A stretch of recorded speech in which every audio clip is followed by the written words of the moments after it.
All right, sorry, can everybody hear me now? Yes, Your Honor. Yes, sir. Okay, great, thank you. All right, I believe we have all counsel connected, so we'll go on the record now.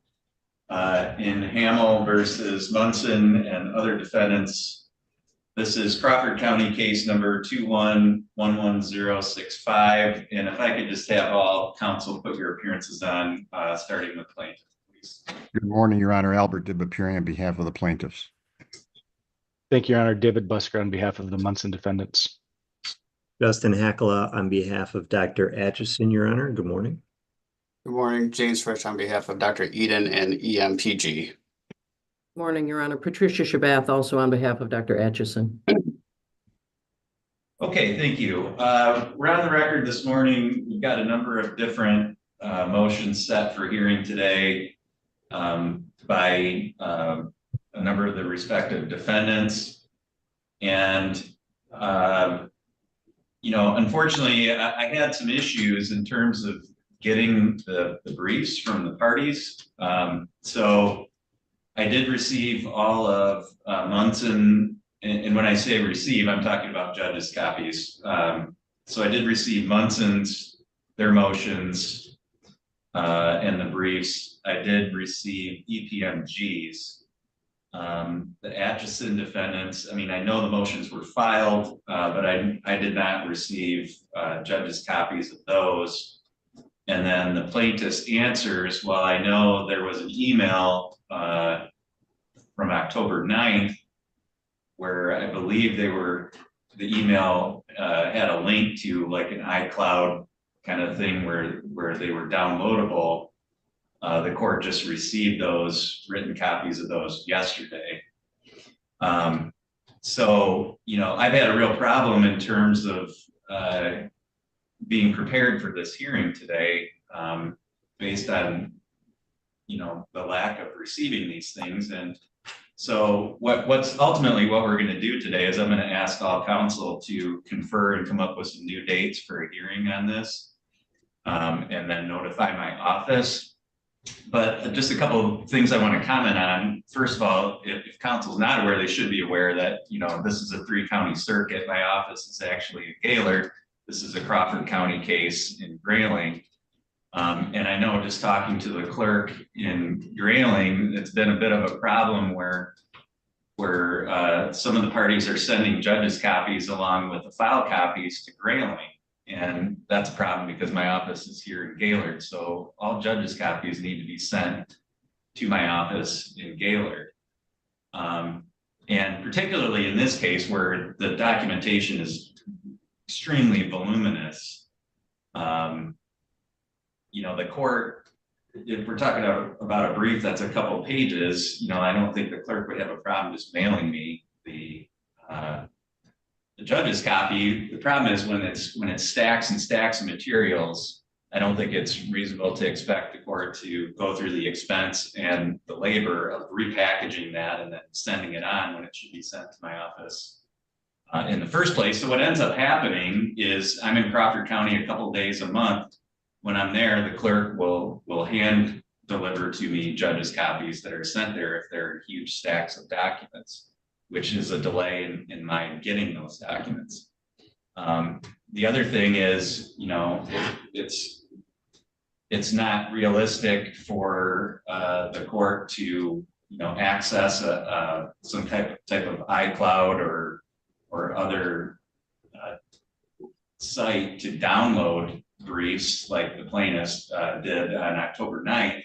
So when I get this stack yesterday, and I mean, I was going to measure this just for the fun of it, it's quite a stack of documents. And granted, a lot of those are exhibits, but each of the briefs in each of those 5 responses is close to 20 pages just for the brief. So when I get that yesterday, obviously I'm not going to have time to go through that. The other thing I would just comment on to plaintiffs, each one of these contains a full copy of the complaint. So I've got 5 full copies of the complaint here, which is a 160-page complaint, I think. We certainly don't need it really at all. It's in the file. If I need to refer to the complaint, I can certainly do that. We certainly don't need 5 copies of the complaint as exhibits and each attached to each one of the briefs. And I say all that because I don't have a law clerk, so I've got to go through all of this stuff myself, which is fine, but I know this case is important to counsel. I know it's important to your clients. I know it's important to the court.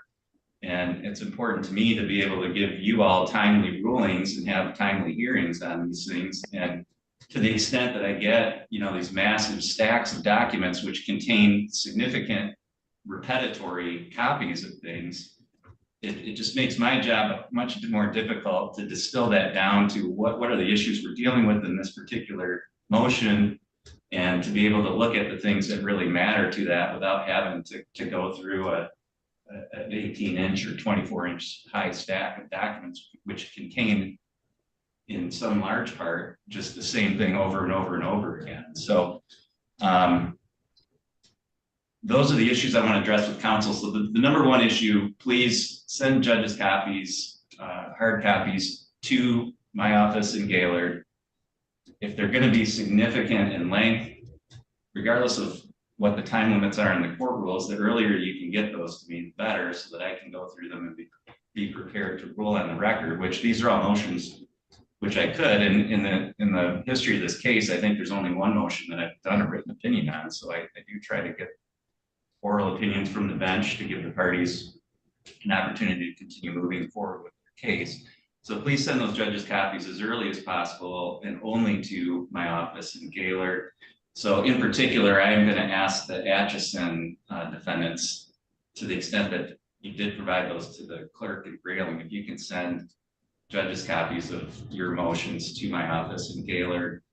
And the second thing is, to the extent that the counsel can, please limit your briefs and your attachments to things that are relevant to that particular motion,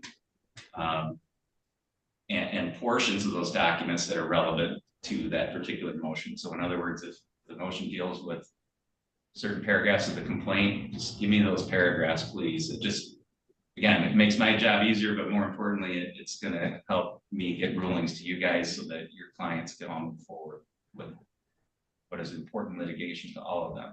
And then lastly, I'm going to ask counsel to, again, confer within the next 7 days, and provide my office with at least 3 dates that work for all of you, so that we can renotice these motions after I've had a chance to properly go through everything. So that's where we're at today. Mr. Dibb, any questions about how we're going to go forward? No, sir. My apologies about attaching multiple copies of that complaint. And the court is quite correct. We could have just referred to the complaint since it's on file and the court has access to it. What we did try to do, to address your concern about the length and multiple motions that were filed, in our answer, you'll see, and I can see that big stack right next to you, which I hope was sent to Gaylord, right? It was. The bigger problem with that is I just got it yesterday. Right. Again, I apologize for that. We did try to pare it down, Your Honor. You'll see that we filed, because several of the motions were very similar in the relief that was requested. We filed what we referred to as an omnibus answer to those motions, in an effort to try to reduce the amount of paperwork. But I understand everything the court has said, and I appreciate your suggestions, and we will make sure that those errors won't be committed again. Okay, thank you. Any of the defendants, any questions? Yes, Your No, Honor, just a that makes question. sense. Just a question about the hearing dates. Are there particular days and times that we should be considering that work for the court schedule, that we should, figure out what works for the firms? Is there a particular day and time that you handle motions like this, or is it depend on the week?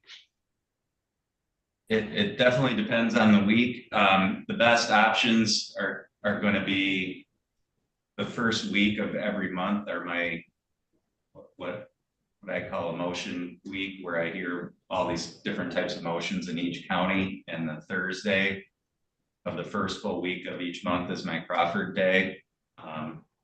You've probably noticed throughout the course of our hearings, most of our hearings have been on that day, I believe. There's also the second Monday of every month. I'm in Crawford County for half a day. And then the second week of each month is, I'm sorry, the third Monday. It's hard for me to keep track where I'm at sometimes.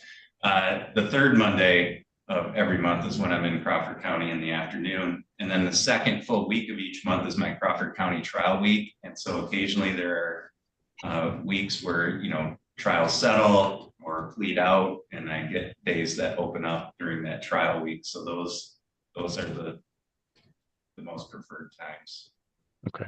And I can have my staff contact the clerk and get whatever the next 4 or 5 available dates are, and we can circulate those to the parties. Right, yeah, and have them call. Jennifer's my assistant who does the scheduling. Okay. Hearing. Will those all be for 10 a.m.? No, it could be whatever times are open, so. Thank you for your patience, Your Honor. When you encounter our briefing in Grayling, I suspect, please discard it with my apologies. No, it's fine, and I get at where I just want to make sure that I can give you guys the answers that you need for your clients to move forward. So Thank you. this will help do that. All right. Okay, thank you. That's all I have for the record this morning, and all parties are free to disconnect at this time. Thank you, Your Thank you, Honor. Your Honor. Well, have a good day, Your Honor.